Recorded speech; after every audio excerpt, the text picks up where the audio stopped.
I am absolutely thrilled to be guiding you through today's topic because honestly, it gets right to the very heart of why we love our dogs so incredibly much. We're going to be tackling a question that I know every dog owner thinks about. Is your canine companion simply, fond of you because you feed them, or do you actually represent the absolute center of their universe? Today we're unpacking the profound distinction between basic everyday dog affection and a deep-seated biological attachment that goes way, way further than we usually realize. We aren't just talking about them getting super excited for a walk or jumping around for a treat. No, we are talking about a level of bonding where your dog literally perceives you as a maternal figure. Okay, let's dive into this. Is your dog just affectionate, or are you their maternal anchor? This is the core mystery we're unraveling today. You see, certain dogs develop a bond so incredibly powerful that they view you as their absolute center of safety. It's a source of constant protection that goes way beyond that typical zoomy-level excitement when you walk through the front door, or their intense enthusiasm for dinner time. What we're looking for is something much quieter. It's much more instinctive, and it is deeply, deeply rooted in their biology. So to get to the bottom of this, here is our roadmap for the explainer. We'll start with the deepest canine bond, then move into trust through physical vulnerability. After that, we'll cover the PACS social monitor, your dog's private language, the ultimate emotional compass, and we'll wrap it all up with decoding the silent language. All right, let's kick things off with Section 1, the deepest canine bond. For this explainer, we are purposefully looking past the obvious behaviors. We are looking past the frantic tail wags and the jumping up at the door. What we want to uncover is that quiet, instinct-driven behavior that happens when the house is completely still. When we use terms like maternal figure or a secure base, what we actually mean is an emotional anchor, a source of constant protection that operates entirely within a dog's instinct-driven logic. Now, you might be wondering, what does that actually look like?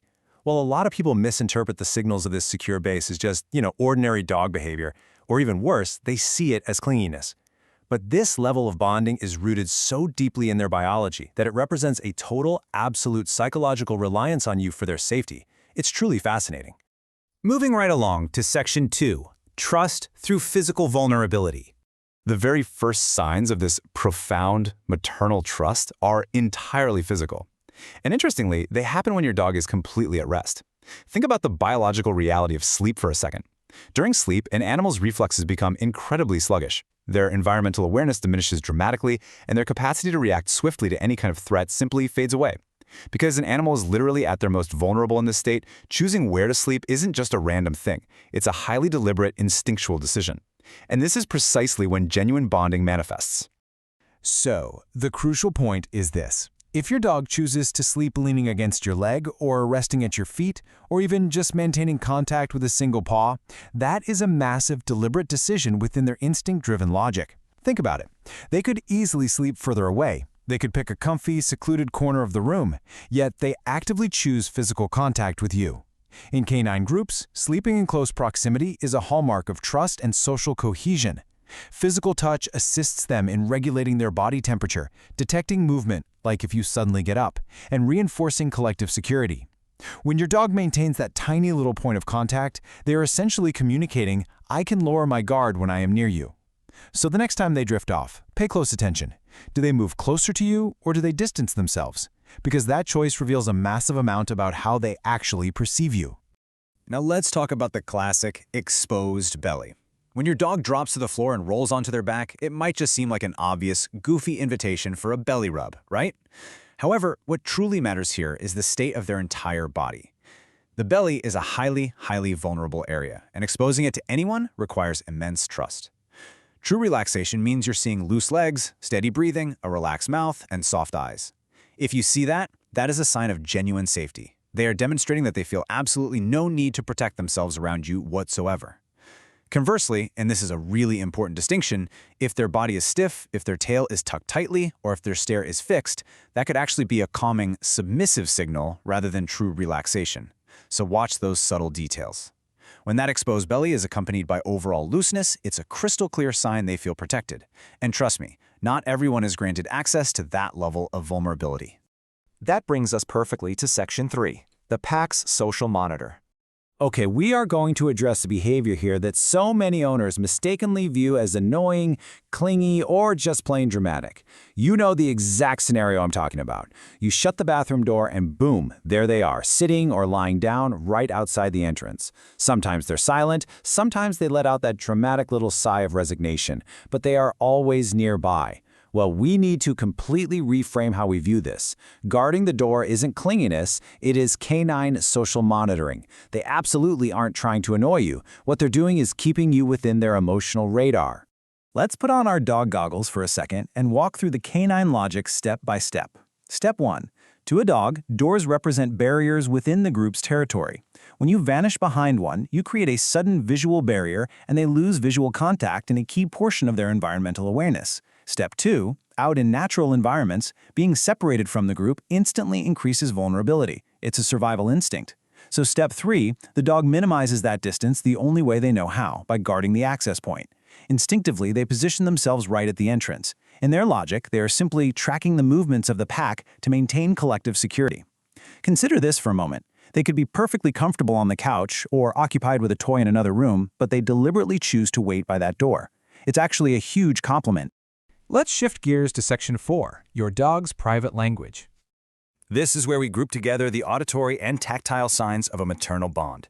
It's essentially how they communicate their trust to you, often in highly specific ways they would never, ever use with a stranger. We are going to look at 3 specific communication tools your dog reserves just for you: the love nibble, the steady gaze, and the exclusive voice. Let's break these down individually, because each one provides a completely fascinating window into their mind. Now, what's really interesting about this slide is how it reframes a very common interaction. You're petting your dog. They are super relaxed, maybe their eyes are half closed, and suddenly there's a light, gentle nibble on your hand. It doesn't cause any pain, there's zero growling, but it totally catches you off guard. Well, many people interpret this as irritation, right? Like the dog is saying stop, but actually scratch that. It is an intensity adjustment for an overstimulated nervous system. During periods of intense, positive emotional engagement, that soft little nibble is their way of saying, wow, this feels wonderful, but I really need to regulate the sensation right now. Puppies utilize their mouths constantly to explore and interact socially. So in adult dogs who share a strong maternal bond with their owner, this puppy-like behavior re-emerges as a pure, unfiltered sign of trust. As long as their body remains relaxed and their eyes are soft, it's really just their way of handling having way too much positive emotion occurring all at once. Next up in this private language is the steady gaze. Now, in the dog world between two dogs, a hard stare is almost always interpreted as a challenge or a direct threat. However, between you and your dog, it can signify something entirely different. Let's compare them. A dominant challenge involves a hard stare, a stiff body, and a threatening forward posture. But attunement, which is what we are looking for here, features a soft expression, relaxed eyes, a calm posture, and absolutely zero tension. If your dog just stops what they're doing and holds your gaze for several seconds in complete silence with a totally relaxed posture, they aren't challenging you. They are literally just checking in to confirm that everything is fine in their world. It is the complete opposite of a dominant challenge. And you know what? We actually have the scientific validation for this. Research indicates that positive eye contact elevates oxytocin levels in both parties. And get this, that is the exact same hormone associated with the bond between human mothers and their infants. Think about how incredible that is. This biological mechanism, literally, chemically, strengthens the maternal connection between you two. If your dog maintains calm eye contact with you, they are not just watching you, they are actively, biologically strengthening your bond. The third part of this private language is what we call the exclusive voice.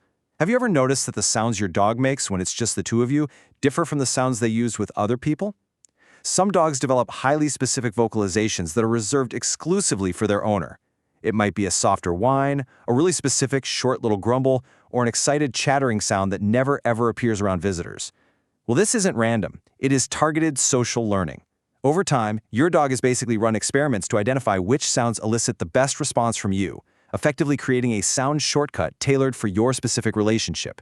They adjust the tone, the rhythm, and the intensity just for your ears. They aren't just asking for things. They are actively maintaining vocal contact with their primary reference point, you. All right, we are reaching the climax here with Section 5, the ultimate emotional compass. This is it. We are building toward the 7th and, without a doubt, the most profound indicator of trust your dog can possibly show you, and it's this. They look for you when things are uncertain. This might just be the most powerful psychological sign of all. When something completely unfamiliar occurs, a sudden loud, strange noise, a new person entering the room, or even just being placed in a completely different environment, where do they look first? Where do they physically move toward? This specific reaction is the absolute highest psychological form of trust a dog can demonstrate. I want you to reflect directly on your own dog's behavior for a moment here. Imagine a sudden crash outside or a weird sound on the TV. When a strange noise happens, do they detach completely and run off blindly, or do they keep you within their reference field? Dogs who view their owner as a secure base will absolutely still explore, yes, but they will consistently, visually or physically, return to check your reaction first. They are looking to you for the answer on how to feel.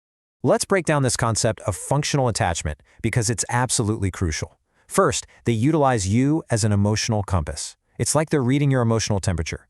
If you are calm, they realize, okay, the boss isn't worried, so I can relax. If you show tension, they instantly go on high alert. Behavioral studies actually show that dogs with a strong bond explore their environments much more confidently simply because your presence acts as a secure, stabilizing base. Your mere presence physically regulates their nervous system. Let that sink in. They don't just love you, they actually rely on your emotional state to understand their own safety in the world. It is an incredibly profound level of connection. Finally, let's bring it all together in Section 6, Decoding the Silent Language. And this brilliantly illustrates everything we've been talking about today. When your dog looks for you in uncertain moments, they aren't being dependent. They are showing that you are the safest point in their world. That right there is the emotional and psychological reality of canine trust. It is so important to remember that it's not about clinginess. It is about a beautifully evolved, maternal-like attachment that dictates how they interact with their entire environment, and it is all centered completely around you. So I want to leave you with this final provocative thought. How many of these exact signs does your dog show? And which specific one made you realize, wow, they truly deeply trust me? Think about how they sleep against your foot, how they dutifully monitor the bathroom doors, their adorable private language of nibbles and gentle gazes, and how they constantly use you as their emotional compass in a confusing world. Reflecting on these instinctual behaviors can completely, totally change the way you perceive the silent language of your loyal companion. Thank you so much for joining me on this explainer, and I really hope you leave today with a much deeper, richer appreciation for the unbelievable biological bond you share with your dog. Keep observing, keep learning, and I'll catch you on the next one.